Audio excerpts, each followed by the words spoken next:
அன்பார்ந்த நேயர்களுக்கு இனிய வணக்கம்.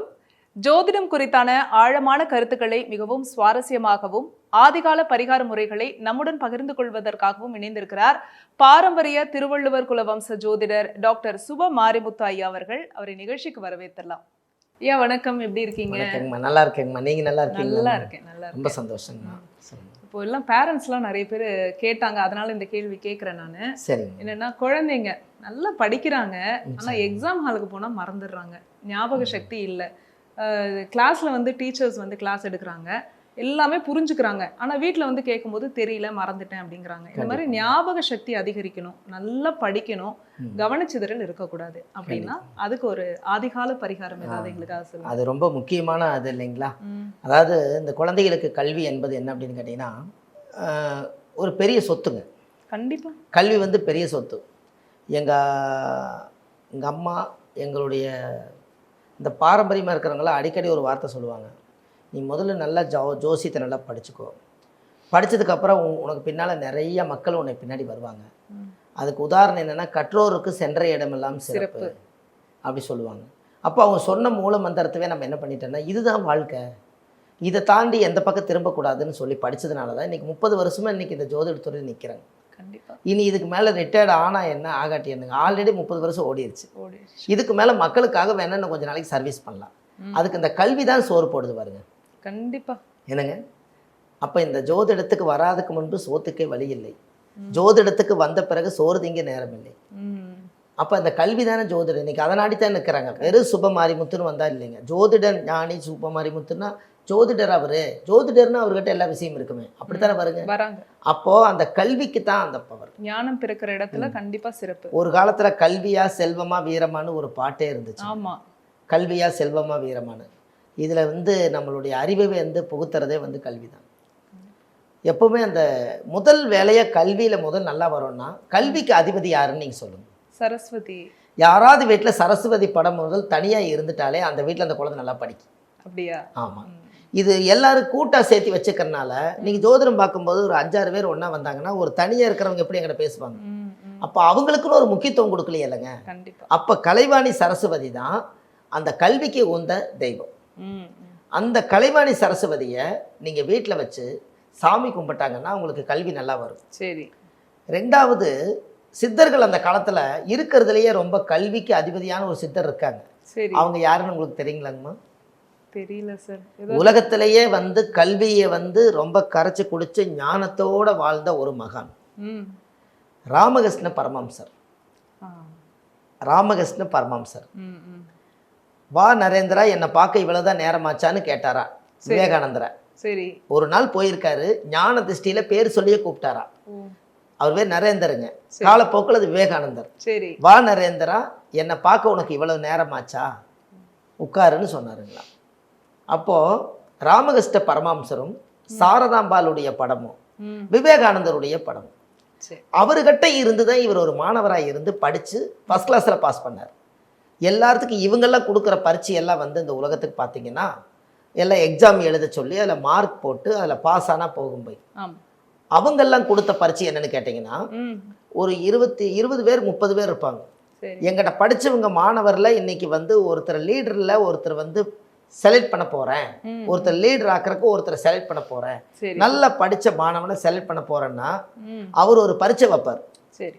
அது என்ன பரீட்சைன்னு கேட்டிங்கன்னா, ஒரு 27 பேர், ஐயா குருவே நான் தான் உங்களுக்கு பணிவிடை செஞ்சுருக்கேன், நிறைய பேர்த்துகளுக்கு நீங்கள் சொன்னதெல்லாம் நான் செஞ்சேன், நான் என்னைத்தான் நீங்கள் சீடனாக எடுத்துக்கணும் அப்படின்னு. அப்புறம் இன்னொருத்தர் இருந்துட்டு, நானும் உங்களுக்கு முன்னாடி வந்தேன்ல, என்னையும் சீடனாக எடுத்துக்கங்க. இப்போ இந்த பக்கம் இருந்து கேட்குறவங்க அவங்களும் நானும் நீங்கள் கேட்ட கேள்விக்கெல்லாம் பதில் சொல்லிக்கிற என்னை சீடனை எடுத்துக்காங்க. அவர் ஒரே வார்த்தை சொல்லிட்டாரா, இத்தனை பேருக்கு சீடரை என்னை எடுத்துக்க முடியாது, யாரோ ஒருத்தரத்தை என்னால் எடுத்துக்க முடியும். அதுக்கு நீங்களே என்ன பண்ணீங்கன்னா, எல்லாரும் போய் மண்டி போடுங்கன்னாங்க. சரி. எல்லாரும் போய் மண்டி போடுங்கன்னாங்களாம். எல்லாரும் நாக்கை நீட்டுங்கன்னு சொன்னாருங்களா பரமஹம்சர். ராமகிருஷ்ண பரமஹம்சர் நாக்கை எல்லாரும் நீட்டுங்கன்னாங்களா. விவேகானந்தரும் போய் மண்டி போட்டாரா. சரி. எல்லாத்தோட நாக்கிலே வெள்ளத்தை வைங்க, எந்த நாக்கில் வெள்ளம் வந்து உரையாமல் எச்சி சிந்தாம வெள்ளம் மாதிரியே இருக்குதோ அவரை நான் செலக்ட் பண்ணி எடுத்துக்கிறேன்ட்டு நாக்க நீட்ட சொன்னாங்களாம். சரி. 27 வெள்ளம் வச்சிருக்காங்க, 26ஓட வெள்ளமும் உறைஞ்சு அது அப்படியே கரைஞ்சு போச்சு. சரி. விவேகானந்தருடைய நாக்கில் வச்ச வெள்ளை ஈரமே படலைங்களா. அதனால தான் அவரை செலக்ட் பண்ணி விவேகானந்தர் மாணவரை உருவாக்கியிருக்காரு. ஓ. அப்போ எவ்வளோ பெரிய ஞான கல்வியை படிச்சிருப்பாருங்க. படிச்சிருப்பாரு. விவேகானந்தர் வந்து லைப்ரரியில் போய் காலையில் 3 புக்கு வாங்குவாருங்களா. அதை படித்து எல்லாம் முடிச்சுட்டு அதை கொண்டு போய் கொடுத்து போட்டு ஈவினிங்கே சாயந்தர நேரம் போய் மறுபடியும் 3 புக்கு வாங்கி தலைமெடுக்கலை வச்சு படிப்பாருங்களா.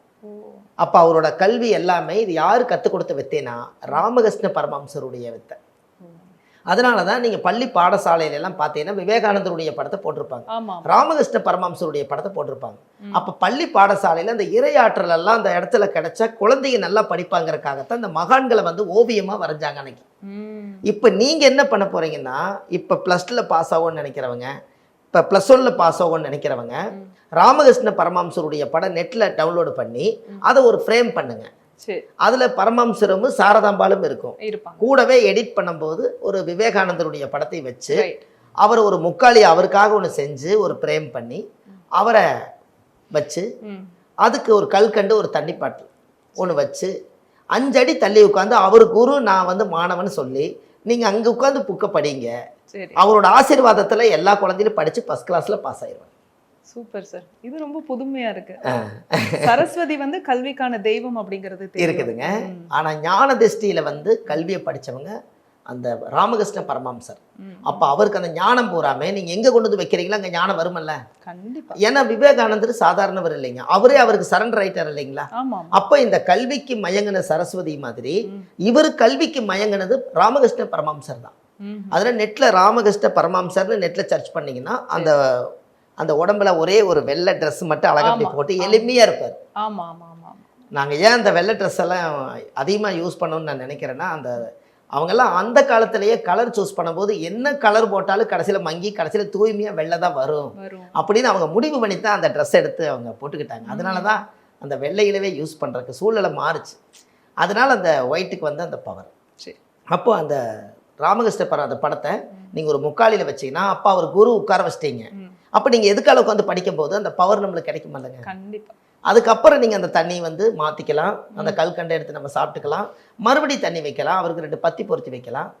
வீட்டிலேயே வச்சு ஒரு குருவை நீங்கள் வணங்க ஆரம்பிச்சிட்டாலே குரு வித்த கல்லாதது, அவரோட ஆசீர்வாத தீட்சை கிடச்சிக்கிட்டே இருக்குங்க.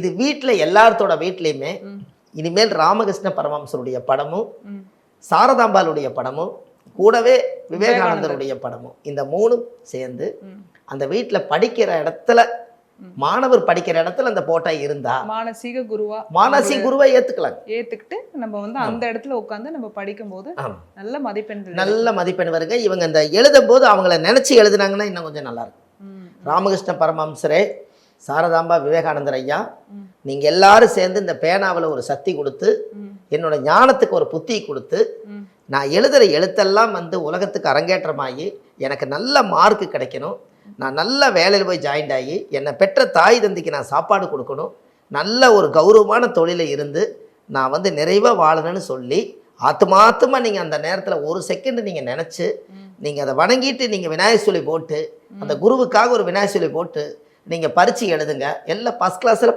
பாஸ் ஆயிடுவீங்க. நாளைக்கு நீங்களே வந்து ஒரு நன்றி சொல்லுவீங்க. நிச்சயமா. என்னங்கம்மா, இது ரொம்ப ஈஸியான பரிகாரமா? ஆமாங்க, எளிமையா இருக்குங்க இல்லைங்களா. எளிமையான பரிகாரம். இந்த ஆதிகால பரிகாரம் நான் ஒரு புத்தகம் எழுதியிருக்கேன். இந்த புத்தகத்துல பாத்தீங்கன்னா இதெல்லாம் நான் அதுல கொண்டு வந்திருக்கேன். புக்கு ஒரு 5 கிலோ இருக்குங்க, ஒரு A4 சைஸ்ல. அவ்வளவு பெரிய புத்தகத்தை நான் எழுதி இந்த உலகத்துக்கு அரங்கேற்றம் பண்ணியிருக்கேன்.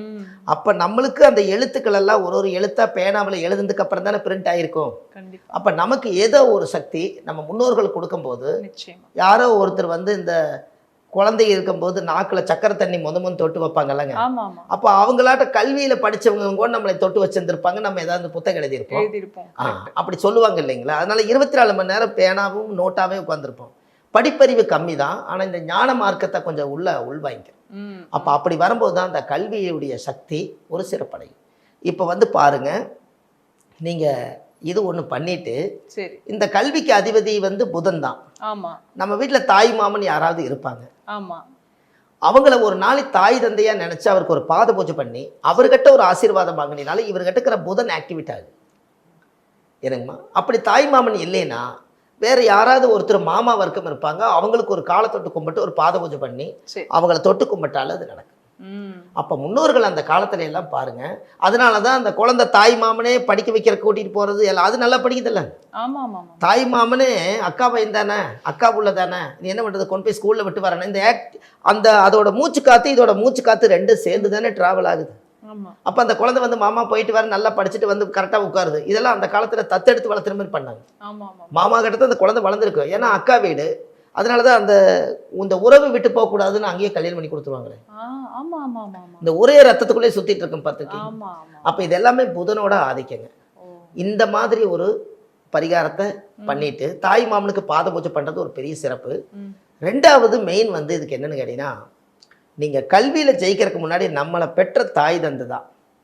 அவங்க உயிரோட இருந்தாங்கன்னா அவங்களுக்கு நீங்க வந்து எப்பவுமே வருஷம் இந்த +2 படிக்கிறவங்க, அடுத்து +1 படிக்கிறவங்க, இவங்களுக்கு முதல் என்ன தீட்சை வேணும்னா தாய் தந்தைக்கு பாத பூஜை பண்ணி ஆசீர்வாதம் வாங்கிட்டு போனா தான் அந்த குழந்தைக்கு நல்லா இருக்கும். ஏன்னா அவங்க காலத்தொட்டு என்னுடைய மகன் வந்து மானாசிகமாக, ஏன்னா அந்த தொப்புள் கொடி உறவுன்னு சொல்லுவாங்க இல்லைங்க. ஆமாம். அதனால் என்னோட குழந்தை நல்லா படித்து இந்த உலகத்துக்கு ஏதாவது ஒரு அரங்கேற்றம் பெரிய ஒரு வளர்ச்சியில் வந்தால் அது தாய் தந்தைக்கே அந்த பெருமை.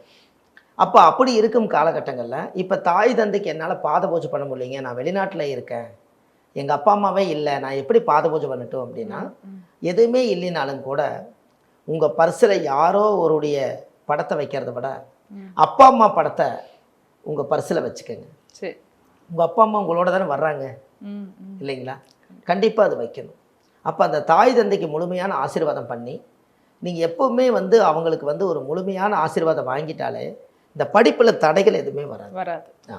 இதை பண்ணிவிட்டு இந்த புதனோட ஆதிக்கம் உள்ள ஒரு ஜீவன் இந்த உலகத்தில் இருக்குது. ஆண் பாதி பெண் பாதி, அர்த்தநாரீஸ்வரர்னு சொல்லுவாங்க. அப்போது இவங்க நம்ம திருநங்கை இருக்காங்க இல்லைங்களா, அவங்கெல்லாம் வந்து பார்த்தீங்கன்னா புதனோட ஆதிக்கம் வாங்கினவங்க. அவங்க தான் புதனுங்க. இரட்டைத்தன்மையாக இருக்கிறனால புதனும் இரட்டைத்தன்மை. ஆண் பாதி பெண் பாதி. அவங்க அர்த்தநாரீஸ்வரருடைய வரம் வாங்கினவங்க. அவங்களுக்கு ஒரு பச்சை கலரில் ஒரு புடவை, சரி, ஒரு சாப்பாடு, ஒரு தண்ணி பாட்டில், இது வாங்கி நீங்கள் என்னை வாழ்த்துங்க, எனக்கு படிப்பு நல்லா வரணும்னு சொல்லி அர்த்தநாரீஸ்வரராக நினச்சி அவங்களுக்கே நீங்கள் தானமாக கொடுத்துட்டிங்கன்னா அவங்க தலையில் தொட்டு நான் ஒரு நேரம் உன்னோட புடவையை கட்டிட்டு நான் சாப்பிட்றேன் அப்படின்னு அவங்க வாழ்த்துனாங்கன்னா அந்த படிப்பில் இருக்கிற தோஷ நிவர்த்தி ஆகி நல்லா படிப்பாங்க. ஏன்னு கேட்டிங்கன்னா, ஆதி காலத்தில் முன்னோர்கள் வந்து சத்தியும் சிவனும் வந்து ஒரே நேர்கோட்டில் அர்த்தம் புரியாதவர்களுக்கெல்லாம் அர்த்தம் புரிய வைக்கும் அர்த்தநாரீஸ்வரர். அவருடைய அவதாரம் தான் இந்த புதனோட ஆதிக்கம். அப்போது அந்த புதனுடைய சக்தி யார் ஜாதகத்தில் எல்லாம் நல்லா இருக்குதோ அவங்க கல்வியில் வந்து சிறந்தவங்களாக இருப்பாங்க. இப்போ பாருங்க, 9 நவகிரகத்தில் புதன் ஸ்தலம் வந்து திருவெண்காடு. சரி. இந்த திருவெண்காட்டில் புதனுடைய ஆதிக்கம் அங்கே இருக்கு. ஆமாம். இந்த ஒருத்தருக்கு ஜாதகத்தில் புதன் திசை நடந்தால் 17 வருஷம் நடக்குது. அப்போது யார் ஜாதகத்துல எல்லாம் கல்வி நல்லா வரும்னு நினைக்கிறாங்களோ வாழ்க்கையில் ஒரு முறை புதன் திசைக்கு புதன் பகவான் கோயிலுக்கு போகணும். சரி. திருவெண்காடு புதன். இந்த புதன் பகவான் கோயிலை போய் 17 விளக்கு நெய் விளக்கு ஏற்றி சாமிக்கு தேங்காய் பழம் பூ மாலை கல்கண்டு வாங்கி அர்ச்சனை பண்ணி அந்த கோவிலில் போய் சாமி கும்பிட்டு வந்தாங்கன்னா அவங்க ஜாதகத்தில் அந்த சரஸ்வதி தோஷம் நிவர்த்தி ஆகும். இதுக்கு பேரே சரஸ்வதி தோஷங்க. அப்படியா? ஆமாங்க. சொல்கிறாங்க இல்லைங்களா, நான் எவ்வளவு கரெக்டாக படித்தேன் ஆனால் என்னால் மார்க் வந்து இவ்வளோ கம்மியாக இருக்குது, இது எங்கே தப்பு நடந்ததுன்னே தெரியலன்னு யாரையுமே குறை சொல்ல முடியாமல் உள்ளேயே அழுதுட்டு வெளியே சிரிச்சிட்டு இருப்பாங்க.